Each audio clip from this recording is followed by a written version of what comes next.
In Part 2, Chapter 36 of Don Quixote, Sancho Panza shows the Duchess a letter he's written to his wife, and she scolds him for being so greedy. At lunch, a mourning party enters the garden. The squire for Lady Dolorida asks if his mistress may be permitted to speak to the famed Don Quixote.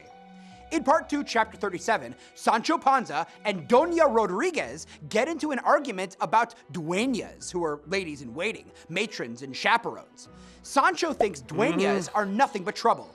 Doña Rodriguez, as a lady-in-waiting herself, thinks highly of them. In Part 2, Chapter 38, Lady Dolorida introduces the reason for her visit by telling the story of how she was responsible for allowing a teenage princess in her charge to be seduced by a commoner. The story isn't true. Everyone who is in on the joke is quietly congratulating her on her wit and acting ability. In Part 2, Chapter 39, the princess's mother dies from the shame of her daughter marrying a commoner. Her cousin, who also happens to be a wizard, appears at the funeral. He turns the princess and a commoner into a bronze monkey and a metal crocodile, which cannot be changed back to their original form until the brave knight of La Mancha meets him in hand-to-hand combat. The wizard then curses all of the ladies-in-waiting for Lady Dolorida's foolishness.